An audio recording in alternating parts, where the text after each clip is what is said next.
이기게 될 경우 중국은 2주 안에 아까 말씀하신 것 같이 인프라 1조를 투자한다 이런 계획이 있는데 2주 안에 중국의 30% 인프라 계획의 30%를 담당해서 인도에 진출하겠다는 발표를 할 거다 하는 이런 방안을 이걸 저한테 들려줬습니다. 다시 얘기해서 지금 중국은 인도가 굉장히 중요한 투자 국가를 생각하고 특히 아마 모디 쪽에 관심이 굉장히 많은 것 같습니다. 우리나라 정부나 우리 기업들이 지금 어떤 생각하고 있는지 저도 굉장히 궁금한데 우리 기업 쪽에서 오늘 시각을 좀 듣기 위해서 우리 하신 분들을 회장님 모시겠습니다.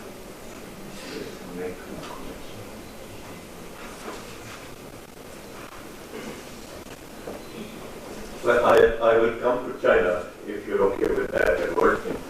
Yeah.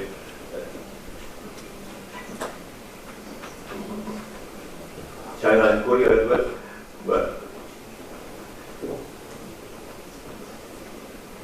but if we talk about the impact of on Indian politics, or general elections, impact on Indian politics and on economy,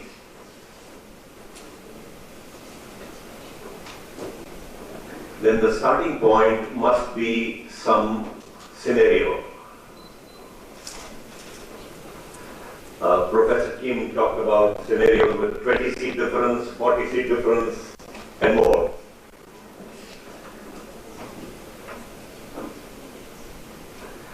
So which way is this election different? This election follows a 5-year period of the biggest scams ever seen in Indian history.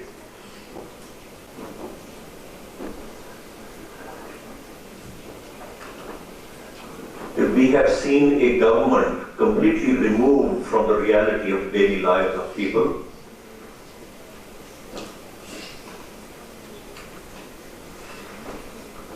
I believe that over the last several decades, the Indian voter has had a somewhat unfortunate choice. Which party is the lesser evil? Which party will harm me less?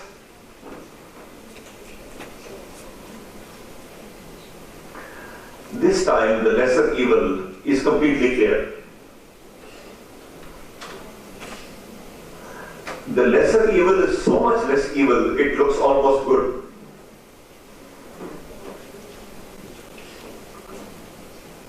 But I believe it's the lesser evil, and if the discussion permits, I will tell you why it's still evil.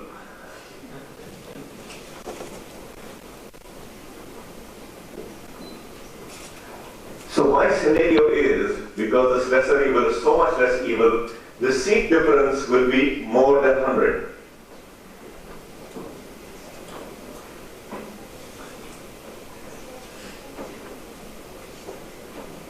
The BJP-led coalition is likely to get 275 seats without the support of the AIDMK, Trinamool Congress, the doubtful parties that you put up there.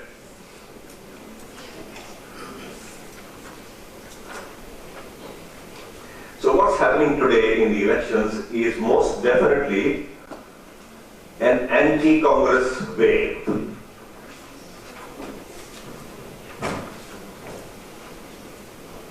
And in some ways, people interpret this as, and I would not call it wrong, a pro-development wave as well.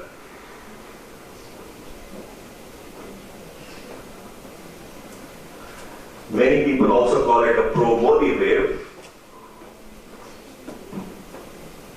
And maybe that's right. I'm reluctant to use that term because I'm not a pro-Modi guy.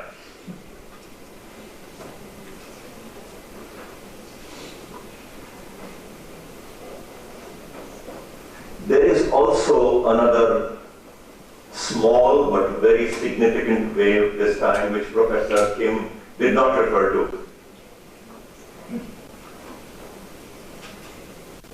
And this is, we must fix Indian politics wave.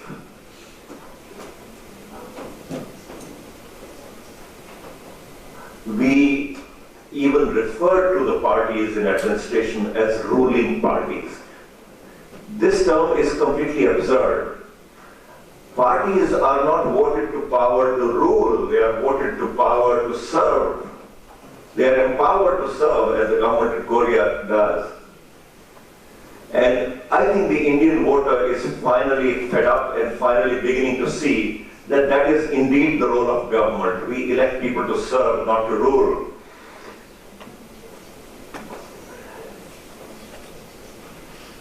This feeling has been brought to fore by the Aam Aadmi Party, the AAP, the Common Man's Party.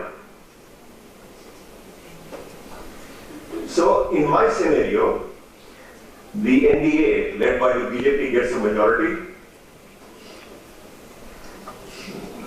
with 275 seats, BJP on its own 225 to 250. The Congress will be lower than 100. So the difference might be 150 with the BJP, not just 100. And the Aam Aadmi Party, it is my hope more than my belief right now, gets a few seats, maybe 15, 20, 25 seats. But even more important than the number of seats, it gets 4 or 5% of the Indian vote share.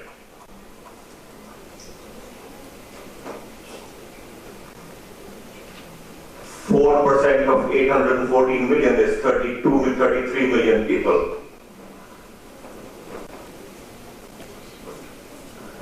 And that will be more than the number of people that support the AIDMK or DMK or Trinamool Congress or Samajwadi Party or the BSP, all thoroughly corrupt regional parties. So this percentage of the vote will put the government on notice, the NDA government on notice, that the common man now knows what politics should be.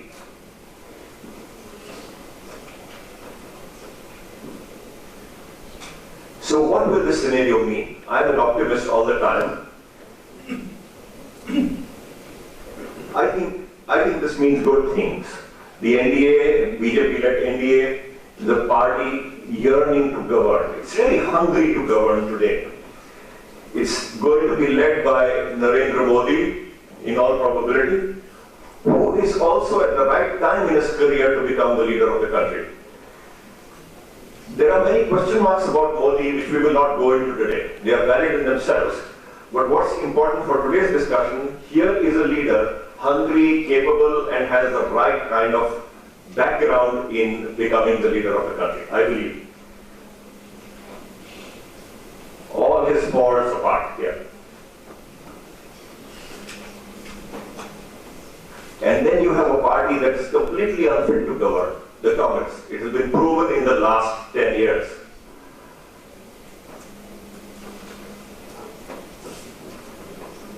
But this is a good thing. It is so unfit to govern, and that is so transparent even to itself, that it will have no option but to sit down and reinvent itself. And, or die, which is also not a bad thing. Somebody else will come. And in the Indian polity also, the desire for new politics, the desire for clean politics will make itself felt if the Aam Aadmi Party wins about 4 or 5% of the vote. So you have a party hungry and capable of governing. You have another party reinventing itself. Good thing. And you have a party making sure that the party that is governing knows what governance is. Otherwise it will be challenged. And I think, just a word on the Aam Aadmi Party, I think sometimes that the BJP in its heart of hearts must be thinking we need the Aam Aadmi Party even more than the Indian people if we are to govern. There are strong corrupt elements within the BJP. And if Modi wants to keep them in check, he should have something to warn them with. Those guys are coming. I believe a significant AAP presence will enable Modi to clean up his own party. which is needed.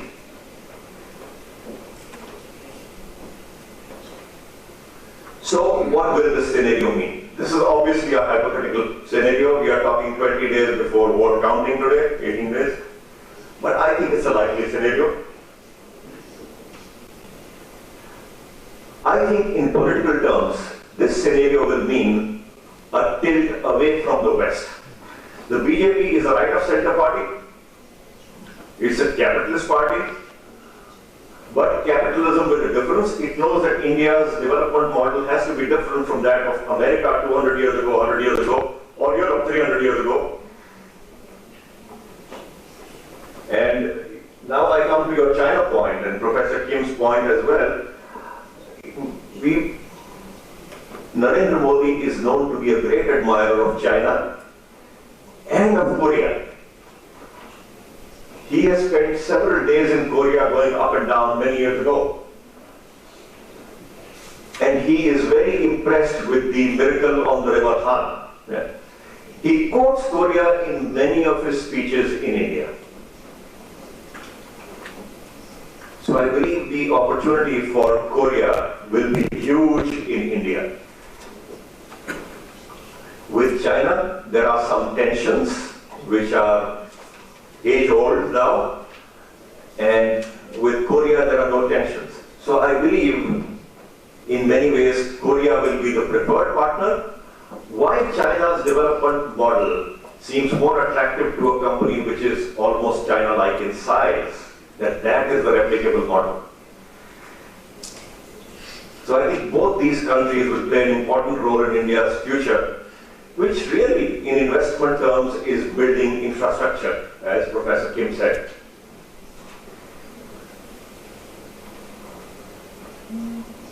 But I don't think it's going to be only about infrastructure either. If we get our infrastructure right, I don't think that there is any significant company anywhere in the world which will not want to invest in India. And the FDI inflows which you have seen, which Professor Kim, my personal view, they have had nothing to do with who was in power, but really the state of development of the Indian economy. I think FDI in the next few years could well exceed the kind of FDI that China has been attracting for many years now, 2 decades now. So just to sum up, in the economy part, I think there will be a positive impact on the economy. There has to be better governance in India. There has to be infrastructure creation. And I think this is great opportunity for companies in Korea, like Hyundai Construction, Delim, and many, many others. Those are my rather lengthy opening remarks. 네, 감사합니다. 아마 하고 싶으신 말씀이 너무 많으실 텐데 너무 시간 관계상 다음 우리 주한인도대사관의 유에스라와 대사님께서 오셨는데 사실 외무 공무원 입장으로서 어떤 좀 편을 들어서 말씀 안 하실 것 같고 공무원으로서 이번 주제에 대해서 코멘트를 해주십시오. Thank you very much. At the outset, I would like to clarify that I am going to speak in my personal capacity, not as a member of government of this year, not as a worker, employee of the government of India. While I agree in general on the views that you have expressed earlier by Professor Kim and Mr. Mudgal, I would like to highlight some other aspects of Indian politics. One is that what we have seen in last few years, what Mr. Mudgal said, that number of scams and controversies, I see it more in a positive light that because of the change in politics with the economic growth, the public being more educated, and all this has meant that there is high accountability in the system now compared with what used to be there in the past. So I think this is a healthy trend, which means that the whole system of governance and the functioning of private capital in India is becoming more accountable, that if anything which is contrary to the law that is done, then there will be negative implications of that. And also another thing which is partially covered here, which I want to highlight, is that the system of Indian politics is vastly different from what we are familiar here in Korea, or if you see even in a federal country like US, the US model is completely different. Not the difference just doesn't lie in the sense of that you are following a presidential system and we have a parliamentary system in which the leader, prime minister, is elected by the representatives directly chosen by the public. That of course is there, but I mean at more fundamental level that India is a country, vast population. We have 840 million voters in this election, of which more than 2/3 as of now have already voted. 6 rounds are over. There are 3 more rounds to come. Another thing is that all these voters, they are not we are not talking of all the voters belonging to a particular religion, all speaking a particular language, or all belonging to one particular race, or whatever kind of scenario, human trait you talk about. You are talking of an extremely diverse population. And this also leads to that we do have 2 main national parties in terms of number of seats they have in the Lok Sabha, the directly elected lower chamber of our parliament. But apart from these 2 major national parties, we have many more regional players, and which play a very significant role in the national politics. Not only that these parties are in power in their respective provinces, but they also play a very important role in our national politics. And this is also, I feel, in the short run it might look like it reduces the stability of a particular government, but in the long run it's a very healthy trend for the country, because it reinforces the system of checks and balances in the government. And in a country like India, where there are so many differences of various kinds between the different parts of the countries and also within a particular given part of the country, it helps in bringing the voices of different sections of the society directly to the highest body of the governance, that is the parliament, and also to the government directly. So this I want to highlight that this is not something which is a negative aspect of Indian politics. And there is another fact why I feel this is not a negative trend today, is that while India got independence in 1947, and it's been roughly 60-70 years from that, and we have a continuously functioning democracy except a small blip of 2 years in 1970s.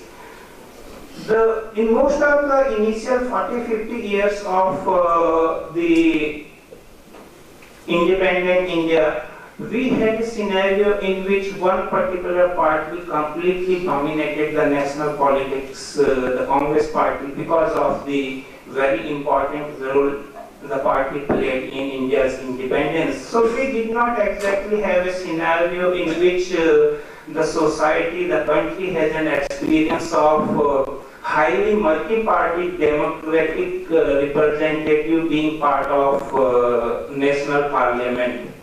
That trend has emerged only in the last 15-20 years. And in the beginning, there might have been some negative implications in the sense that when the national parties don't get large number of seats, then they have coalition with the smaller regional parties, and the government was not stable. It may not have been able to complete the full term of 5 years. But what also needs to be kept in mind that those were the initial experiments of coalition politics at the national level. And after 20 years of experience and more media scrutiny and more educated populace, with the rise of internet, hundreds of television channels, we have more than 50-20 channels in India just for news. So all this kind of impact, this implies that even in a case of a fractured mandate of the election, we will have much more responsive polity than that was the case in 1990s.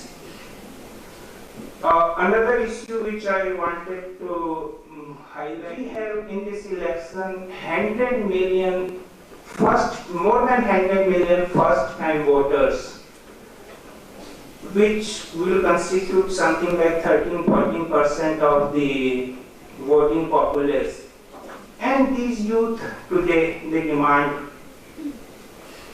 good governance, jobs, education, economic growth. So the focus cannot be away from these basic demands, economic demands that the population, that the people have. And this is a fact that in last 2 years, India's rate of growth came down. It was, while in the first decade of this century, we had an average growth rate of 8-9%. But in last 1.5 years, it has gone down below 5%. And it's next year it is expected to cross little above 5%. So, and this has happened because of various reasons. There were external factors like the financial crisis and result of that in all the economies of the world. But also there were internal reasons, a lack of what we call in India second generation reforms and other policy matters which got delayed. So, and these issues already, even before the election result, the government has started to taking care of these things. So, like one of the problems was the high fiscal deficit, which has already been, we are trying to reduce it, and in this fiscal year which just ended in India on March 31st, it is expected to be like 0.6% less than the previous one.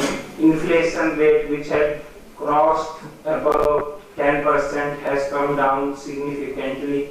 Similarly, the current account balance, which was almost touching 5% in 1 year ago, is expected to be less than half in the financial year which ended a few days ago. So, keeping all this background, the background work already done here by the government, and with the fresh energy of new government which is going to come to power next month, the fresh energy in the society, in the government, I'm certain that we will see a more dynamic economy and at a higher rate of growth. 네, 감사합니다.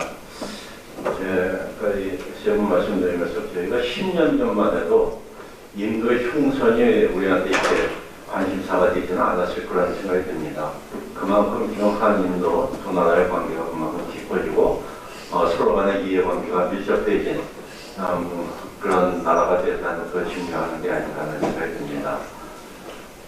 두 번 코멘트에 대해서 교수님.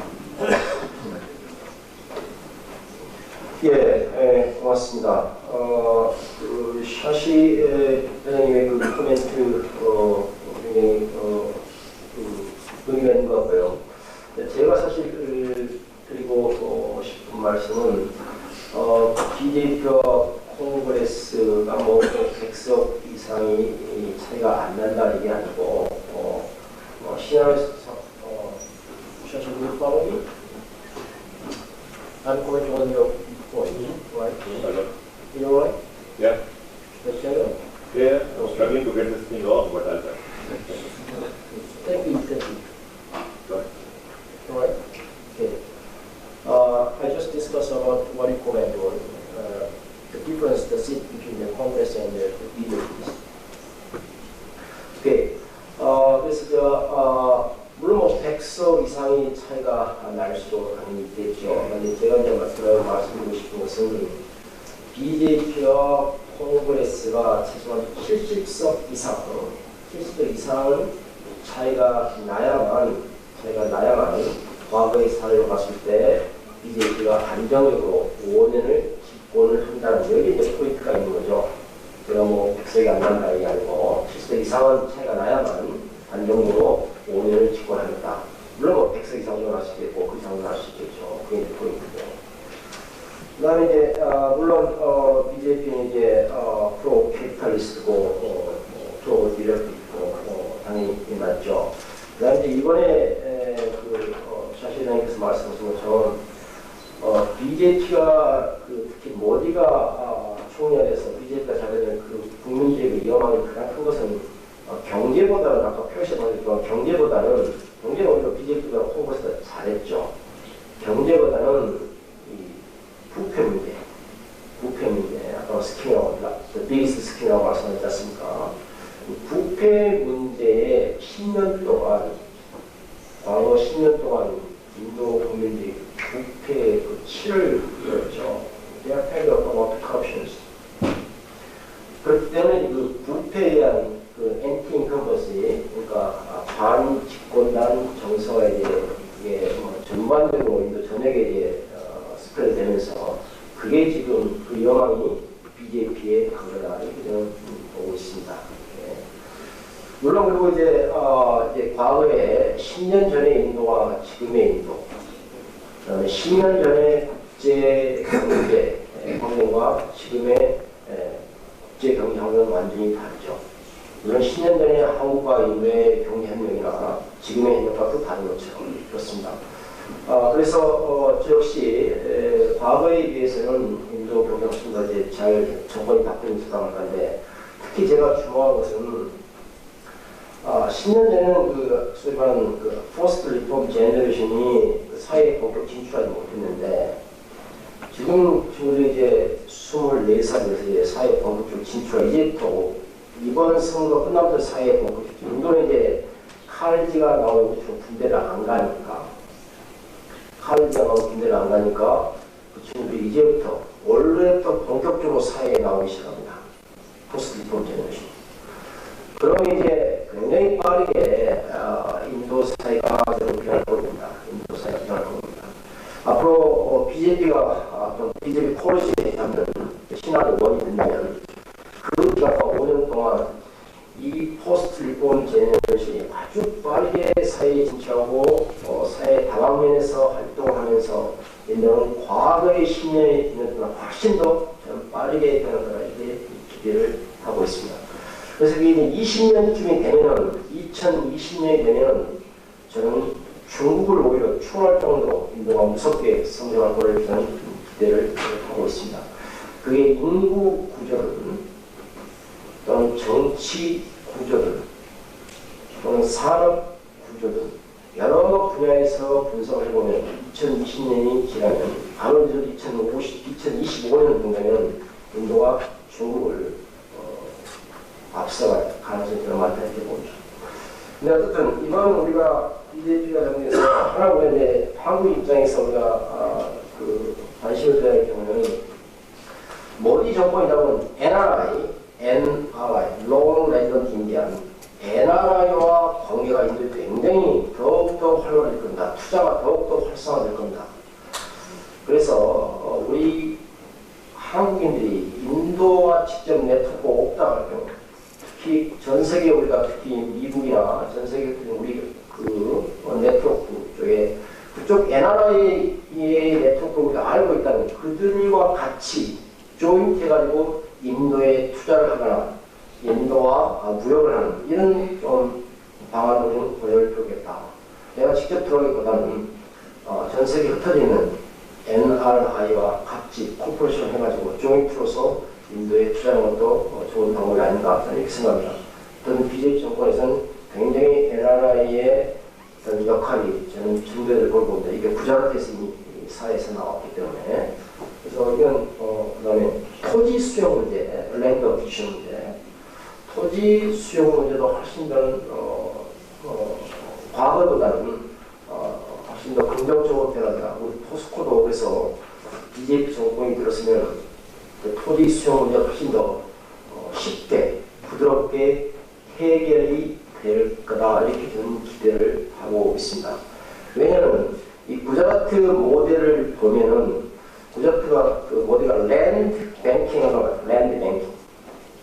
랜드 뱅킹이 토지 은행이죠. 토지 은행. 랜드 뱅킹. 토지 은행을 만들어가지고 굉장히 적극적으로 이 투자자들에게 토지 문제를 해결하는 그런 역할을 했습니다.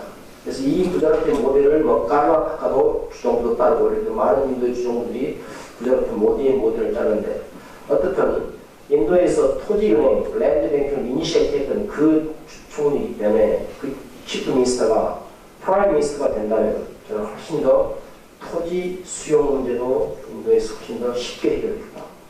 그래서 어떻든 여러 가지 해결로 봤을 때 우리 한국인 입장에서 특히 투자 입장에서 새로운 정권이 모디 정권으로 바뀔 경우는 굉장히 긍정적인 시그널이 된다.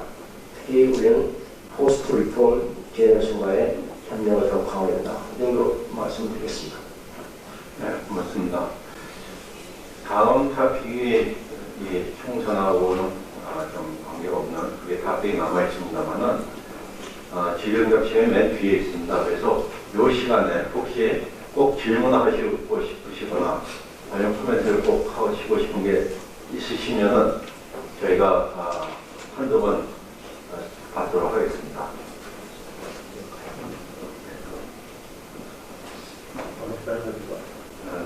왜 빨리? 우리 서장모님은 두산의 중공업에서 저는 사실은 두산 중공업에서 인도 지역장으로 한 10년을 살았습니다. 인도에서 4년도부터 이제 쭉 인도에 관련된 비즈니스를 했기 때문에 이제 그 교수님이 말씀하시는 그리고 또 제가 이제 한국에 돌아온 지가 한 3년 돼서 오늘 토픽이 격변하는 최근 인도 정치라 해서 관심 있어서 오늘 말씀드렸는데 오늘 좋은 말씀 많이 이제 감사드리고요. 또 이제 새로운 시각에서 이제 느낌을 받은 것도 있습니다. 근데 단지 제가 느끼기에는 교수님은 어떤 이제 학문적인 시각에서 이제 접근을 하셨던 것 같고 저는 이제 그 인도에서 한 10년씩 실질적으로 몸으로 부딪히면서 비즈니스를 하시고 94년도부터니까 거의 한 20년이 됐는데 이제 거기서 산 것만 한 10년 살았고 이제 본사에 돌아왔던 기간도 있고 해서 그런 기간입니다. 단지 하나 이제 여쭤볼 것은 여러 가지 정치적인 이슈를 가지고 어떤 사업 환경을 이렇게 해석을 하셨는데 이제 제가 다른 거는 교수님 말씀에 다 동의를 하지만 한 가지 제가 교수님과 다른 생각을 가지고 있는 거는 인도가 관치 경제이기 때문에 통제성 자립 경제를 하다 보니까 관치 경제가 돼서 우리가 항상 정치가 상당히 경제에 영향을 미칠 거라 하는 이제 생각을 많이 가지고 있는데 저희는 사실 조금 다르게 생각이 드는 게 아까 쭉 예를 들으셨던 예를 들어서 96년도에 정권이 바뀌던 시절을 보면 콩그레스당이 수십 년간의 정권을 유지해 오다가 나가시마 나오 수상이 비리의 연루가 되면서 대법원에 이제 재판까지 들어가게 되니까 이제 정권을 내놓고 나와서 이제 BJP가 이제 처음 들어갔던 것이고, 그다음에 BJP가 실질적으로 정권을 잡아서 수십 년을 정권을 잡아본 경험이 없다 보니까 여러 가지 부패가 심했던 것이고, 그다음에 다시 그 지금 현재 만모한싱 수상의 청렴 결백을 앞세워서 콩그레스당이 이제 다시 그 집권을 한 것이 그 정권이 어떤 실질적으로 뭐 경제를 죽였기 때문에 정권이 바뀌었고 살렸기 때문에 정권이 뭐 다시 살고 하는 건 아니었던 거 아닌가 하는 생각이 좀 들고요. 그런 개념에서 본다면 2004년도에 지금 이제 콩그레스가 집권을 하고 나서 상당한 경제 발전이 있었고 FDI가 있었다고 말씀하셨는데 2004년도부터 실시된 그 FDI나 여러 가지가 2003년도에 그 BJP가 이미 설립해놨던 New Electric Act 2003 뭐 해외 투자 개발 정책 같은 것에 그거를 모디파이해서 플러스 마이너스를 해서 2004년도부터 이제 그 지금 7차인가요? 그 경제 개발에 활용이 됐던 것이지 콩그레스가 다 만든 정책은 아니라는 개념에서 보면 정당이 누구가 되느냐에 따라서 어떤 그 경제 환경이 바뀌는 건 아니라고 저희는 이제 그렇게 이해를 하고 싶고요. 대신 저희가 꼭 이제 그 인도를 보면서 느끼는 거는 인도는 관치 경제다 보니까 제일 어려운 게 어떤 업스트림을 바꾸는 거는 굉장히 내가 개혁을 하겠다는 업스트림은 굉장히 좋은데 그 업스트림 밑에 있는 다운스트림들 많은 정책과 룰과 어떤 그 통념, 사회 통념의 어떤 그 자본주의적인 어떤 사회 통념의 변화가 있지 않으면 이제 경제 하기가 어려웠던 것이고 그래서 FDI 같은 경우는 얼마든지 해외에서 투자를 할 수 있는데 콩그레스당에서 외자의 관리가 어려워서 외채의 관리가 어려워서 어느 일부 부분적으로는 통제를 했기 때문에 저희 나라도 다이렉트 인베스트먼트도 하고 원조 직접 론도 주겠다고 국가적인 소프트 론도 제공하겠다고 했지만 G7 국가 이외에는 안 받겠다고 했거든요.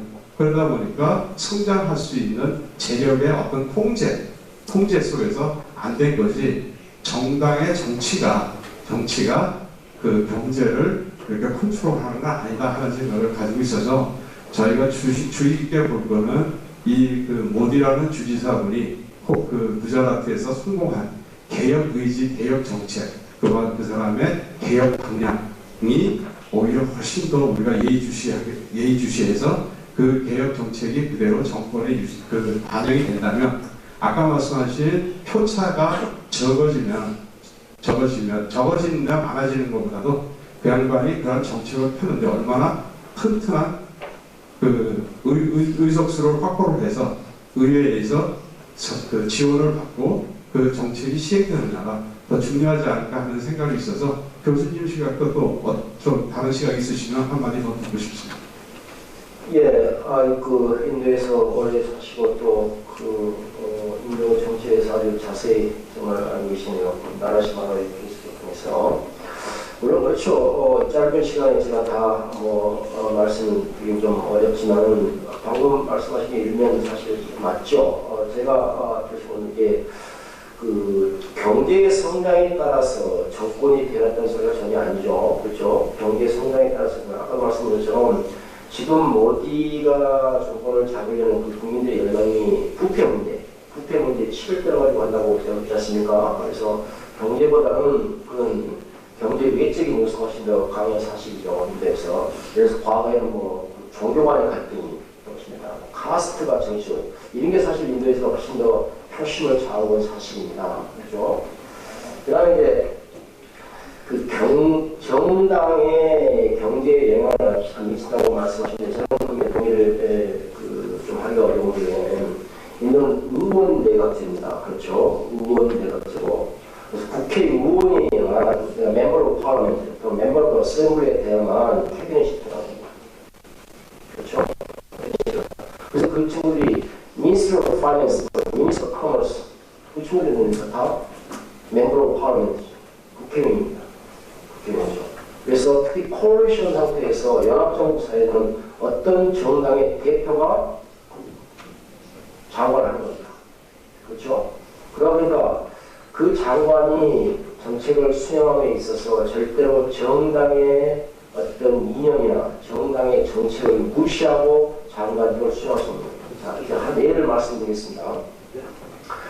대표적인 게 조그만 생각하겠지만 큰 거, 엔논 파워플랜트 들어보시죠. 두산 아시니까. 두산 아시고 그걸 엔논이 들어가는데, 엔논이 잘 돌아가다가 쉬드세가 BJP 정권에 들면서 캔슬됐습니다. 그렇죠? 네. 엔논이 정권이 쉬드세나 BJP 정권이 마하라스트라의 정권이 바뀌면서 엔논이 캔슬됐습니다. 엔논 노리가. 그러면서 그때 엄청난 투자가들이 걱정을 했었죠. 그 다음에 이제 콩그레스 뭐 다 하고 자세히 예를 들어서 콩그레스가 정권을 잡으면서 BJP가 공격, public sector reform, public sector를 프라이빗라이제이션, 디스인베스트먼트, 민영화시키는 거, 투자를 해소하는 정책을 가지고 Ministry of Disinvestment을 만들었습니다. 우리가 본 민영화부, 투자 해소부겠죠. Ministry of Disinvestment를 만들었습니다. BJP가. 그런데 콩그레스가 펼치려고. 콩그레스는 그걸 디파트먼트로 디클라시해요. 디파트먼트 of 디스인베스트먼트 바꾸고 있습니다. 그러면서 콩그레스가 나브나트라, 마하라트라라는 용어를 쓰면서 우수 공기업은 민영화시키려고 했습니다. 그러면서 콩그레스 정권에서는 공기업이 민영화시키면 안 되고 있습니다. 그런 측면에서 역시 콩그레스 이념 자체가 민영화에 반대를 하는 거죠. 그러면서 인도에서 민영화가 확 주고 디스인베스트가 안 되고 있는 거고.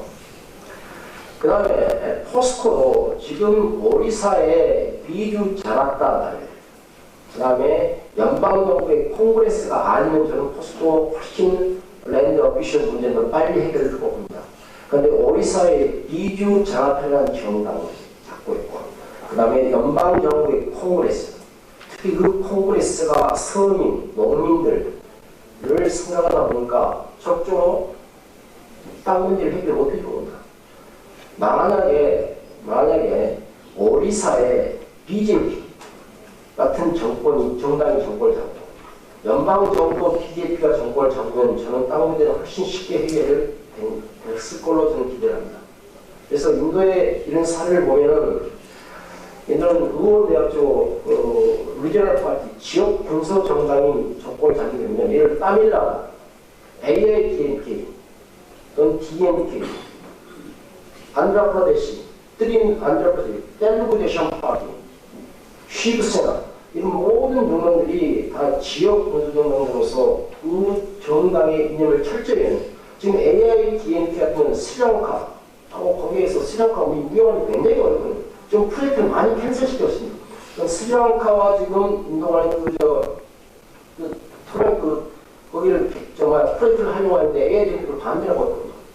역시 트리니달 콩그레스, 웨스트ben갈 있는 것은 그 또 트리니달 콩그레스 방글라데시하고 또 협력을 좀 반대하고 있습니다. 강 문제 때문에. 그래서 정당의 어떤 이념이나 정당의 정책이 경제 발전에 그게 좌우 안 된다. 이것은 여기는 좀 제가 동의합니다. 왜냐하면 이런 사례는 너무 많다. 그러나 큰 틀에서는 이런 긍정적인 면도 있습니다. 정권이 바뀌더라도 기존의 정권이 했던 그랜드 플랜 같은 건 지속되는 예를 들어 룩 이스트 폴리시 1991년에 정권이 새로운 계획하면서 우리가 룩 이스트 폴리시 지금도 룩 이스트 폴리시는 어떤 정권이든 간에 룩 이스트 폴리시 계속 줄였죠. 룩 이스트 그 다음에 어떤 정권이 바뀌만에 이 5years 플랜 경기개발 500년 계획 수업이 추진되고 있거든요. 그런 것은 긍정적이고, 그러나 강론으로 봤을 때는 좀 디테일, 강론으로 봤을 때는 정당의 정책이나 정당의 이념이나 아까 공기업뿐만 아니고 엔론 이런 사례가 굉장히 많다. 저는 특히 가장 중요한 것은 정당의 뭐가 중요하냐면 콩그레스나 서드 프론트가 잡을 때는 선심 정책이 너무 많이 나옵니다. 재정 적자가 확 늘어나는 거예요. 재정 적자가 늘어나면 피스칼 데피시트가 심화되면 투자할 여유가 없는 거죠. 인프라에. 그러나 BJP 정권하에서는 피스칼 데피시트가 줄어듭니다. 저희가 확인했어요. 피스칼 데피시트가 줄어듭니다. 그래서 어느 정당이 정권을 담당에 따라서 인도의 재정 적자는 완전히 다르게 나타납니다. 그래서 이런 측면에서 역시 제가 하여튼 올해 나중에 기회가 되시면 한번 저희 학생들 위해 한번 사모님 저 특강 한번 보시고 싶네요. 네, 고맙습니다. 네. 감사합니다. 저희 one last comment. Could be, I think, yeah, it's an important one, I think. The issue, to my mind, has not been so much about this party or that party, but the quality of governance, which generally is poor. Policy making is not as complex as it is made out to be. Policy is in all areas, from domestic policy, from policing policy, investment policy, industrial policy, defense policy. You leave it to brilliant minds like Mr. Rawat or Mr. Vedpal or Mr. Ajay Chankurias, and they will come up with these policies in 1 week. It doesn't take longer than that, really. What is critical and what we don't get is governance around these policies. Our policies look very good on paper. So I think that's the key to India's development. And in that regard, just a brief word also on your post-reforms generation. It's a good academic analysis to my mind, and I'm not being critical of what you're saying, just supplementing what you are saying, in a sense. The issue in India has been not so much about this pressure group or that pressure group or this kind of representation or the other. It is about the wishes of the people fundamentally being hijacked by bad governance.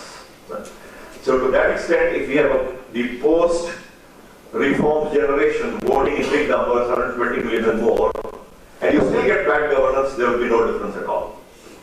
Post-reforms generation wants more reforms, they will be written on paper, but you will get no governance. You will get more corruption. So the issue really is, can we get good governance? And I mentioned that I have hope this time in India, that we will get better governance than we have in several decades, and this will result in all around good things for India. Yes, I do believe that good governance certainly is important. For example, in Bihar, you will see the best example of good governance when Nitish Kumar took the powers in 2005. Since then, Bihar achieved more than 8% of GDP growth annually. But during the Lalu Prasad Yadav, they just achieved around 4 or 5 maximums. So good governance certainly is important, no doubt. So of course, I do expect that if Modi became the Prime Minister of India, certainly I do expect that good governance certainly better, much better than the Congress, no doubt. So let us hope. Okay. Yeah, I have also some closing remarks. Well, anti-incumbency is definitely a factor in this election.